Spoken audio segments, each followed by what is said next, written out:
Okay, next set. Have a little a little spiel to give on this, I guess. I'm going to have a video coming up on tactical knives, protection knives, self-protection. Again, I've been a police officer. I've been through that. I now run training for a company an agency that I mean, lives count on this stuff. Never, ever have I ever seen, doesn't mean it can't happen, the need for a fixed blade tactical knife. Because most of the time, the people I'm around or in those situations, you don't have one of these on you. They're kind of a last resort thing. So I don't know about the purpose, and that's going to be that whole video, so I'm not going to really get into it here. But dang if they're not the coolest ones. And cool's a factor, right? Like, cool and usefulness. Like, what? Okay, so yeah, cool should take a back seat. Does it always? No. That's why I ended up driving a Mustang instead of a four-wheel drive. You know what I mean? So I've got more. That's going to be in that video. For right now, I'm just going to throw out probably the 4 that I would look at right now if I'm just looking at tactical protection, fighting knives, whatever you want to call them. First one up, gosh, can you have a list of knives without the K-bar? The video is going to get too long. I'm not going to say any more than that. Only thing I did with this K-bar, put some of that grip tape on it. Really helps.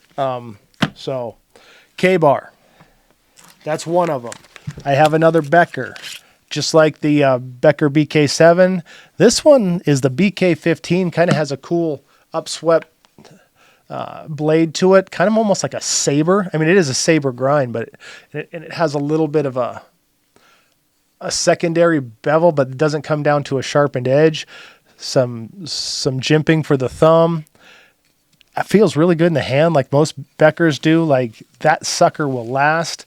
Kind of cool too. You could use this because of the saber grind. I mean, it's got this coating, so it's not going to cut super smooth, but that'd actually be a good camp, like, food processing knife. But as far as tactical, I mean, the sheath is cool. You can molly, nylon, you can put a, I don't know, multi-tool maybe. That's kind of a small spot, but cool. Whereas the K-bar, the old leather riveted sheath that comes apart sometimes, whatever.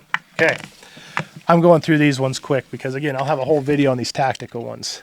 This guy, the Tops Steel Eagle, this is one of their very first ones they made. Doesn't even have their name on it. I sent a picture in to confirm it's theirs, and they said it was. So very cool. Has sawtooth on the back, serrations, a nice belly. Feels very nice, even though it's thin like the SCs. It's contoured, so it fits in the hand better. Has a nice, I just like where that has a nice spot for the thumb. Very cool knife. Very nice size. Do I need the saw? I don't know. Okay. I didn't say. I can probably have a saw too. Okay. Last one. Again, scooting through these really fast. Is this Hogue, which, first off, sheath. Super cool. All kinds of ways to strap it onto a bag. Like, you can go into a belt, molly for a bag. You can sideways, upside down, and upside down for real, because this has a retention system where you have to, almost like a Safariland holster, you have to push the button to drop it out. That is a sweet knife. It's an Elishewitz design by Hogue. Very cool grip, very tactile grip, full tang, obviously.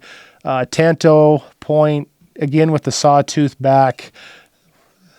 Hella jimping on there. In fact, it's kind of, I've never actually done this before. You put these two up, you almost can see that this may have been influenced by the old Tops Steel Eagle C, the compact. There's a lot of similarities there. This does have a cool swept handle. Yeah, those are very similar. The grip on this, much better. Okay, which one wins here? Okay, I'm going with the Elishewitz. The sheath wins it for this one. I mean, it's really close. I love the Tops. I love Tops. The Steel Eagle, one of my all-time favorites, but the sheath, they're so similar. This one wins it. So, tactical, save your butt. All right, next group on the table is almost an embarrassment. I was just bragging about hunting and how important that is. And my collection is pathetic for hunting knives. It's so pathetic that I have 4 knives in front of me and 2 of them aren't even mine. Okay. So I hunted for years with a Gerber Gator, I believe it was called. Rubberized handle, really nice size, weight. Like you hardly knew it was there, easy to clean. But that blade was probably the softest blade steel I've ever had. Like you just cut down the skin and you wouldn't even get to what you need to cut, and it was already dull. So hopefully the ones I have in front of me are better, because I could definitely improve in this area. First one that's not mine, and honestly this one could go probably in the group, again there's going to be crossover, in the group utility knives, but it's a buck. It's my son's. It's a little bit long. That's probably a 5-inch blade.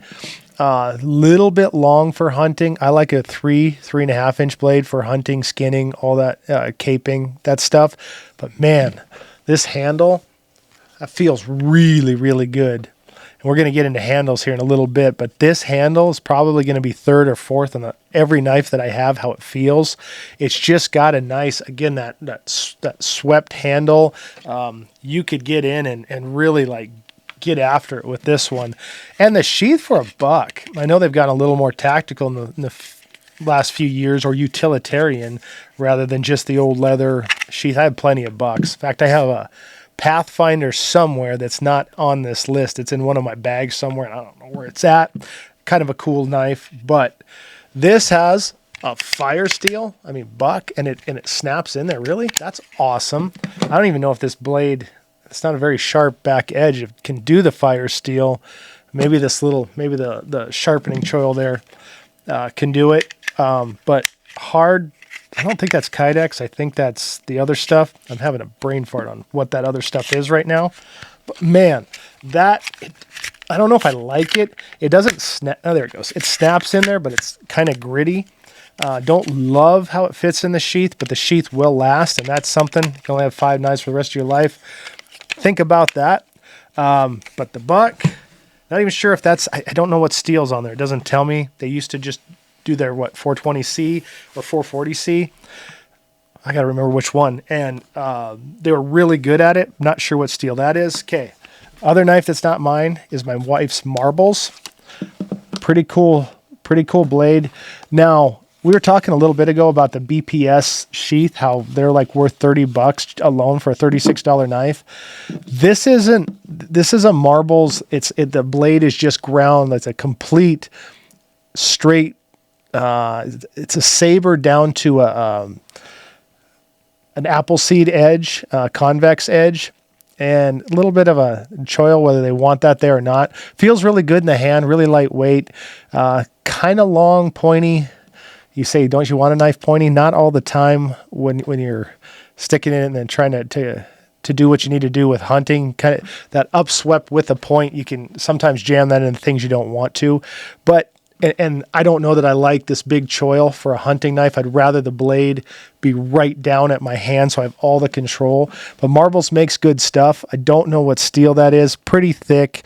The sheath, going back to that, just talking about that, not as good as those BPS knives. You can tell this leather. I've even Obenhoffed that. It's hard to describe, but the texture on that leather, not great. Okay. Let's do my nice Muella. I believe that's how you pronounce it. Spanish company. Nice little leather sheath. Perfect hunting size right there.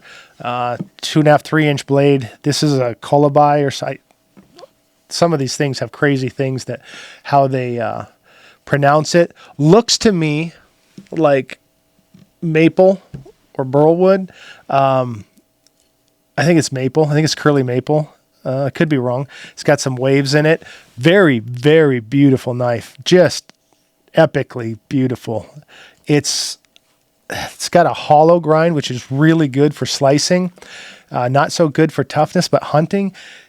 If you get one animal and you process it, you can keep sharpening. Hollow grind's not so bad. Buck's been doing that for years. Only problem I have with this knife is it has that thing I can't stand, whereas the full tang sits above the handle. So when I'm gripping this, I can run my hand. I can get my thumbnail and just snap. It's just, it wears on my hand. Not a huge fan. Otherwise, man, is that a beautiful, good hunting knife. You talk about something you want to keep forever, and we're top 5 forever. You want some of that fizz. You want some of that makes you feel good. That one's got it.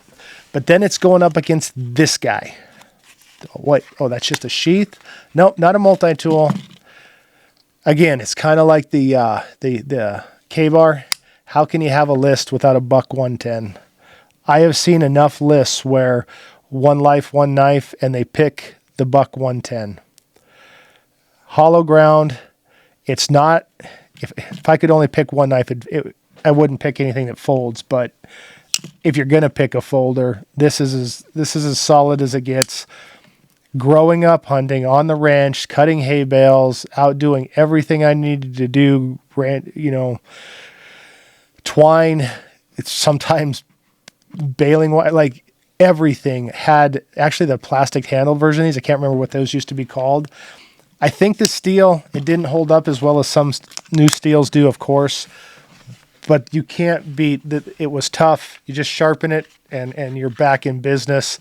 Plus it folds into this sheath, so that can go on a belt and you don't have the big thing sticking out. So hard to put the Muella down, but I would have to rehandle that, and that's part of the appeal right now anyway. The buck is awesome. Am I going to end up not having a buck on here? It's my son's. I like it. I have utility knives that kind of fit that. And the marbles is just a little odd shape for me. So hunting knife, going buck 110, because you have to go with the buck 110. I'm contractually obligated to go with the buck 110. Okay. The next set of knives is one knife. We will talk about this knife later, or this series of knife. This is my Heirloom series. I've wanted a Falkneven knife since I was a kid. This is a Falkneven Aviator. It's an early model. It's not even marked. It's VG10 steel. It's almost priceless to me. You can't replace this one. You can get the new versions. This balance, beauty, feels so good in the hand. It's the perfect size, about a 4-inch blade. It's just epically beautiful. It doesn't have a wood handle, which I prefer, but the shape, the pattern on I don't know if you can see that. It's got a cool like target pattern on it. Brass bolster, brass fittings. It just feels solid. And it's got the old sheath that reminds me of the buck sheath for the bucks. It's going to retain it. It's leather. You keep that leather, keep up on that leather, lasts forever. Heirloom knife. I have nothing to go against it. I don't have a Winkler. I don't have a Randall. I don't have a Ruana. All knives that would fit into this category. I've only got one my whole life, and I've only got one real heirloom knife. So got to put that on the list. Be right back. All right, folks, we're still going here. Next up, very, very important, if maybe the most important category, EDC. The old adage is the knife you have on you is what you end up with, the survival, everything like that. So this is a very, very important category. So where are we going to go with this? Going to go with folder. We're going to go with fixed blade. I know small fixed blade is all the rage nowadays. So let's shoot through this, what we have. First off, got a little custom guy here. This is my wife's little bear paw. It's actually Damascus steel. Got some bone handle, some brass fittings. Very neat. Leather sheath. It's only kind of a dangler leather sheath though, with 2 pins in it. So I just had to show that one. It's kind of cool. Category that I've been trying to get into is everybody's into the fixed blades as EDC. So I'll show you the first one I tried. This is the Tops Cut 4.0. Has a pinky ring on there, or just a ring on the end.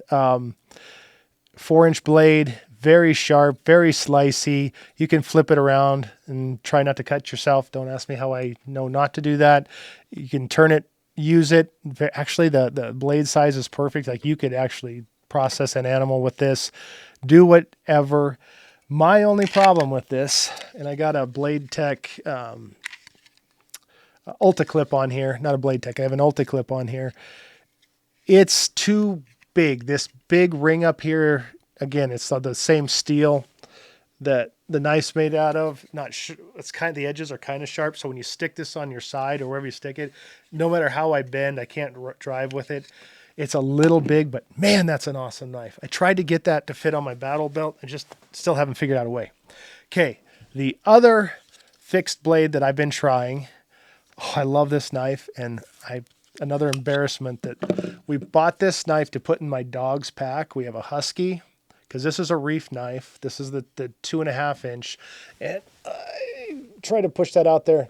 There's a doggy on I think it's supposed to be a wolf on printed on the side of the knife. Looks like our husky. So this went into her pack. So thinking about it, a reef knife, CPM 3V steel. My dog probably has a better knife than most of mine. So I started carrying this, and pretty cool. Belt loop, stick it inside the belt, inside the waistband. Only problem I have is this handle's really slick, and you go to try to pull it out of this really hard sheath, and it's hasn't been working for me. Like, if I had maybe if I tie a knot, cordage knot through that loop on the end there, that would work. I might try that, because I really, really like this knife. Really do. Okay. Also, another option, fixed blade neck knife. This is CRKT. Oh man, I can't. The Pew, P-E-W. What a name. I didn't name it. But neck knife, put it down. That's a stabby little sucker right there. Not sure what else you could do with that. Get slivers out of your fingers. Nice to have in a pinch. This also could have gone in the tactical save your bacon knife, because it really doesn't apply to EDC. So maybe I should have put it in there, but it's kind of that you could carry it all day kind of thing. So that's why it's in here. So those are my fixed blades. I don't have a lot of those. Kind of looking at, if that reef doesn't work, I'm going to try to make it work. Looking at that category to fill that out. Okay. Let's get into folders, and this is only a very, very partial list of folders. These are the majority of either ones I've carried or my son has carried. This is, let's just get into it. Benchmade. It's I can't read it. Iscus.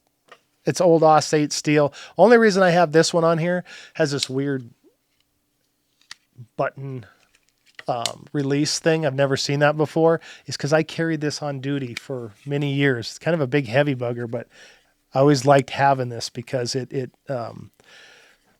like has the breaker on the end and stuff. It was nice to carry around, but nowadays Os 8, not really. Okay, what else have we got here?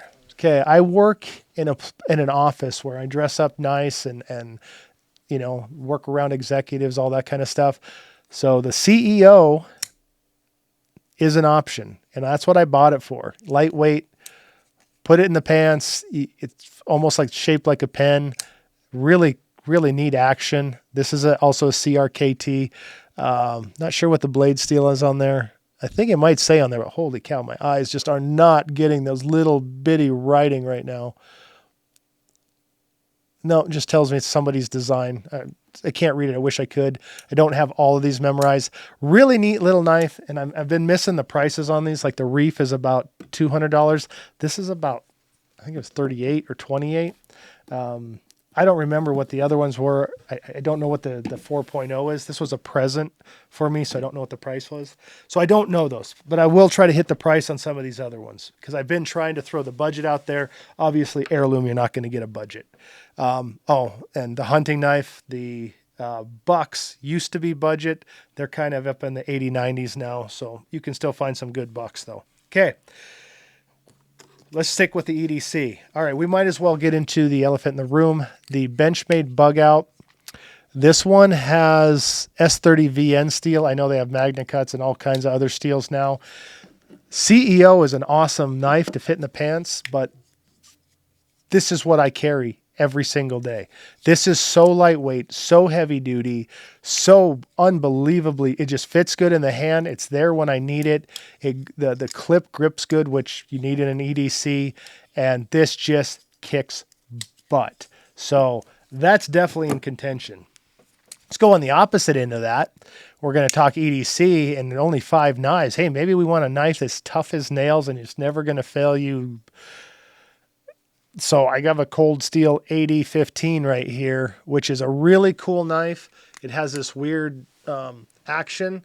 Not weird, it's just really neat.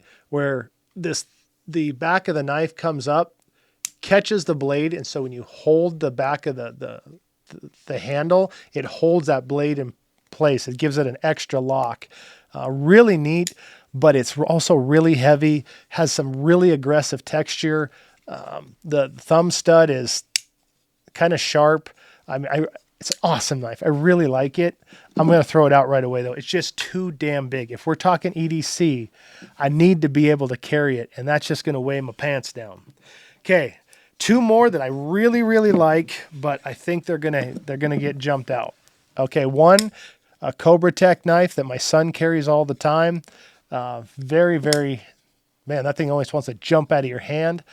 Has a nice lock on there, which I really like because locks on autos are good. What is it? Let's see what that, let me see if it says what this is. It's D2 steel. It's Cobra Tech. That's all I know about it. Cobra Tech auto knife. Really like that. Really like that there's a lock so it doesn't open in your pants. Why is that important? Because I'm going to get into my next knife. We're going to jump right into it. This is a Kershaw auto. This is, oh, I thought it was going to tell me what, this is CPM 154, which is great steel. I can't remember what this one's called. I really, really like this knife. This was a present from my son. He likes carrying these autos. Got me this one. The Cobra Tech, I think, is $60, something in there. This one's 110. I know because I was looking at him before he got it for me. I loved that blade shape. Oh my God, that's awesome. That can do food prep. That can do stabby. That can do slicey. Really nice. Fits decent in the hand. Fills the hand. Why I'm not, I'm already kicking it out. I've had this open on me in my pants twice inside the pocket. Cut one pair, cut me the other time. There's no lock on it. I'm not an auto guy. I love that knife. I'll never get rid of it, but I'm not going to carry an auto every day. Again, it depends on what situation. If we're saying we're in a vacuum and everything will be status quo and you're just picking 5 knives just to deal with how it is, maybe an auto works. If we're talking, crap hits the fan kind of stuff, you don't want anything that's going to hurt you because you don't know where medical supplies are going to be. Okay, let's jump to the other spectrum. From $110 to $10. Yes, I have the Ozark Trail, thanks to my father-in-law. Benchmade Bugout Wannabe. This is whatever, I think it's called the 2.5. Not a great name. Pretty cool little knife. I used it around here for about a week, carried it for about a week. There's a lot of videos out there comparing the Bugout to the Ozark Trail because you pay $200+ sometimes for the Bugout, depending on the steel you get. $10. I get that. I get the comparison. I get that this is a tough sucker. The fit and finish, the feel, the fizz, it ain't even close, folks. Benchmade Bugout, you have a solid knife that's going to last. The Ozark Trail, I just had it today, and I was just cutting the top off of some caulking or some silicone, and you can feel the flex between the blade and the handle. And I know there's tons of videos out there showing that it won't break, but it feels like it's going to, and that's part of it. Okay. I'm just going to whittle this down a little bit. I'm going to show you Benchmade Striker. I am a huge Benchmade fan when it comes to EDC. I'm getting into their other knives too. This was the very first Benchmade I ever got. I got it many years ago in a gun show in Bozeman, Montana. I don't even know what the steel is on the old Benchmade Striker. Cool as hell, but it's really tight now because I had to over tighten it because that screw comes loose a lot and you're almost just flicking it. So that's out. I just wanted to show you all. I'm trying to scoot through these pretty quick because this is already a long video. Okay, next on the list, this is another present for me. Benchmade Rid Out. This knife got knocked a little bit by some folks because of the CPM D2 steel. Guys, D2 steel. I think that's what this little Ozark is. That's what a lot of like Volsteed and Civivi and all these, you know, I don't get into those knives. I just don't like them. All those cheaper Amazon-ish blades are, it's D2. This is CPM D2. That's a crucible steel. It is a much, much better steel. This knife is my hard use EDC around the house, around the shop. I love this knife. It feels good in the hand. It's a stout knife. It's in contention. Okay.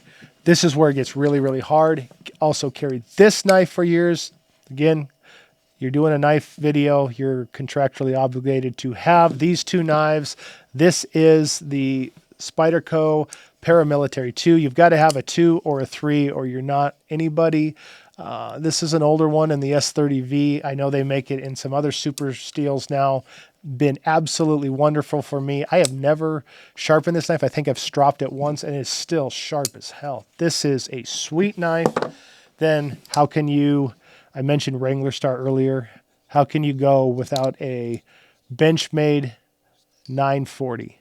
Like Osborne 940. This, I thought he was full of crap when he talked about this knife in his videos. And then I got it, again, a present. You can tell what I put on my list. Liners. It's got colored liners. It's got I think this one has titanium. I believe this is the S30V too. Yeah, I think this is the S30V. I have an S30 or S35. I can't remember.